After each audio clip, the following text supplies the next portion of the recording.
నమస్తే. Welcome to Leo. మనతో ఉన్నారు సీనియర్ జర్నలిస్ట్ కనకదుర్గ వడ్లమణి గారు. మేడం నమస్తే. నమస్తే అండి. మేడం, అమరావతిపై జగన్మోహన్ రెడ్డి గతంలో ఎన్నో రకాల వ్యాఖ్యలు, వాస్తవానికి మల్టిపుల్ డిసార్డర్ అని ఉంటే ఒక వ్యక్తి కాకుండా రెండు వ్యక్తిలాగా మాట్లాడడం, లేకపోతే ఒక రెండు క్యారెక్టర్స్ మాట్లాడుతూనే మనకి అనుకోవాలి. కానీ అమరావతికి సంబంధించి అసెంబ్లీ సాక్షిగా ఒప్పుకొని లేదు ఇప్పుడు మీరు సేకరిస్తున్న భూమి సరిపోదు, ఇంకా పెద్ద ఎత్తున సేకరించాలని చెప్పి జగన్మోహన్ రెడ్డి కోరడం, అవన్నీ మనం చూస్తూ వస్తున్నాం. అసెంబ్లీ సాక్షిగా ఒప్పుకున్న తర్వాతే నిర్మాణాలు స్టార్ట్ చేశారు చంద్రబాబు నాయుడు గారు. మళ్ళీ ఎప్పుడైతే 2019లో జగన్మోహన్ రెడ్డి గారు వచ్చారో, వచ్చిన వెనువెంటనే లేదు 3 రాజధానులు అని చెప్పేసి కొత్త నాటకం స్టార్ట్ చేశాడు. సో ఇప్పుడు కూడా మళ్ళీ అమరావతి అనేది దాదాపు ఒక 10 ఏళ్ల క్రితం నుంచి కూడా ఉన్నా సరే, ఇప్పుడు వచ్చేసి అమరావతి వచ్చేసి ఒక నది గర్భంలో ఉందని చెప్పేసి మాట్లాడుతున్నాడు. ఇప్పుడు చూస్తే ఒక స్క్వేర్ ఫీట్ వచ్చేసి దాదాపు 20,000 నుంచి 30,000 రూపాయలు ఖర్చు పెడుతుందని చెప్పి మాట్లాడు. సరే, ఇవన్నీ మాట్లాడుతూనే ఇప్పుడు చట్టబద్ధత రావడానికి ఏదైతే 28వ తారీఖున అసెంబ్లీ జరగబోతుందో, ఆ యొక్క అసెంబ్లీకి హాజరు కాకుండా ఉండడానికి ఇప్పుడు బెంగళూరుకి పారిపోయాడు జగన్మోహన్ రెడ్డి. ఎలా చూడాలంటారు దీన్ని? అంటే ఆయనకి అమరావతి రాజధాని కాకూడదు అనేది ఆయన బలమైన కోరిక. ఫస్ట్ ఇవాళ 20,000 ఖర్చు పెడుతున్నారు, స్క్వేర్ ఫీట్కి 30,000 ఖర్చు పెడుతున్నారంటే అది జగన్మోహన్ రెడ్డి వల్ల. వాళ్ళ ఖర్చు అవుతున్నది ఆయన చేసిన తప్పిదాల వల్ల. ఇప్పుడు ఒక రాజధాని మొదలుపెట్టాక దాన్ని ముగించాల్సిన బాధ్యత తర్వాత వచ్చే ప్రభుత్వం మీద ఉంటుంది కదా. అట్లా కాకుండా మీరు దాన్ని జంగిల్ చేసేసి నేను 3 రాజధానులు చేస్తాను, 30 రాజధానులు చేస్తాను అని అసలు ఏ రాజధాని నిర్మించకుండా రాజధాని కోసం ఇచ్చిన నిధులను కూడా మళ్లించి ఇన్ని చేశాక ఇవాళ మాట్లాడే అర్హత ఎక్కడుంటుంది జగన్మోహన్ రెడ్డికి?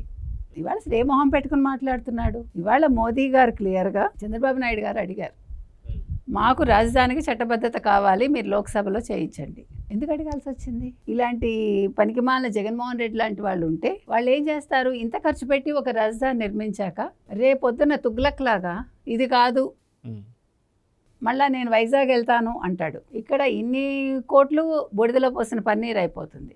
ప్లస్ ఇక్కడ బూడిదలో పోసిన పన్నీర్ కాకుండా ఇప్పుడు ఇన్ని కంపెనీలు వస్తాయండి, ఇంతమంది ఉద్యోగులు వస్తారండి, ఇన్ని స్కూల్స్ వస్తాయి, ఇన్ని కాలేజీలు వస్తాయి, ఇంత ఇన్ఫ్రాస్ట్రక్చర్ వచ్చాక ఇదంతా మళ్ళీ మీరు తీసుకెళ్ళి అక్కడ పెట్టాలంటే ఈజీ? అసలు జరిగే పని? అంటే దావోస్ పెట్టుబడుల సందర్భంలో కూడా అక్కడ ఉన్నటువంటి పెట్టుబడిదారులు అడిగారు ఖచ్చితంగా ఏంటి రేపొద్దున మళ్ళీ జగన్ వస్తాడా అని చెప్పేసి చంద్రబాబు నాయుడు గారు కూడా ఇదే చాలా మంది పారిశ్రామికవేత్తలు అడిగారండి. ఇప్పుడు అందరి సందేహం అదే ఉండింది కొత్తలో. ఇప్పుడు 2 ఏళ్ళు అయ్యాక ఎందుకు పనులు జరుగుతున్నాయంటే అది కూడా జగన్మోహన్ రెడ్డే కారణం. ఇప్పుడు ఒకటి మనం మంచి పని ఒక అడుగు వేస్తున్నామంటే దానికి ఏం చేస్తాడు? మెయిల్స్ పెట్టిస్తాడు. పోనీ అది కూడా దమ్ము లేదు, ధైర్యం లేదు, అది కూడా చెప్తున్నా.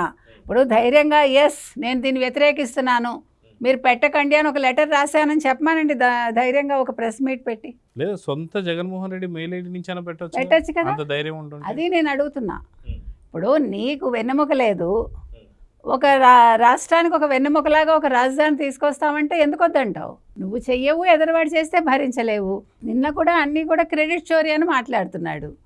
ఇవాళ మోదీ గారికి జగన్మోహన్ రెడ్డి అంటే ఏంటో తెలిసింది కాబట్టి మీరు శాసనసభలో పెట్టి తీర్మానం చేసి దాన్ని పంపించండి లోక్సభకి.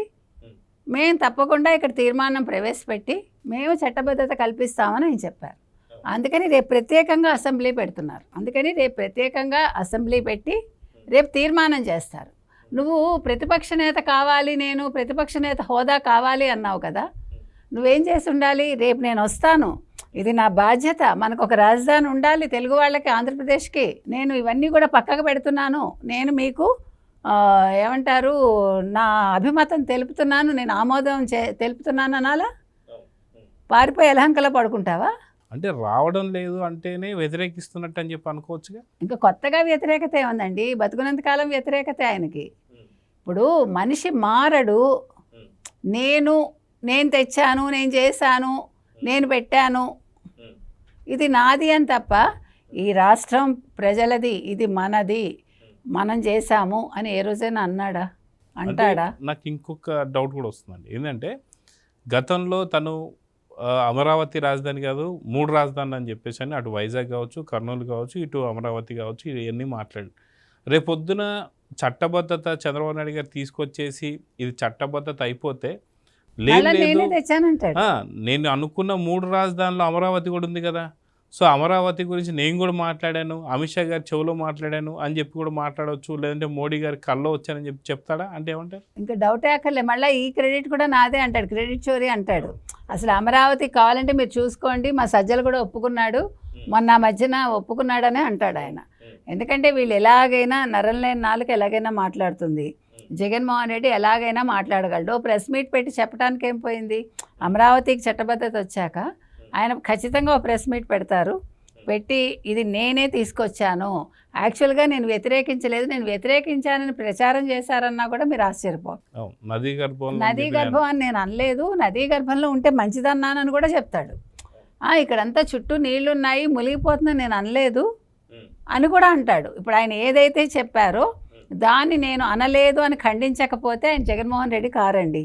ఖచ్చితంగా ఇది చట్టబద్ధత ఏర్పడ్డాక ఒక ప్రెస్ మీట్ అయితే మీరు ఎదురు చూడండి, ప్రెస్ మీట్లో ఆయన చెప్పే అబద్ధాలు వినండి, మళ్ళీ మనం దాని మీద ఒక వీడియో చేద్దాం. సో చూద్దామని ఖచ్చితంగా జగన్మోహన్ రెడ్డి గారు 2026 మార్చి 28వ తారీఖు ప్రత్యేకంగా తీర్మానం కోసం, చట్టబద్ధత కోసం అమరావతి గురించి ఇప్పుడు ఒక రోజు సభ జరగబోతుంటే ఇటు బెంగళూరుకి పారిపోయాడంటేనే అమరావతి రాజధాని పైన తనకున్నటువంటి ప్రేమ మక్కువ ఏంటో అర్థమవుతుంది. సో చూద్దాం జరగబోతుంది. నమస్తే. నమస్తే. Please subscribe to Leo News for more videos.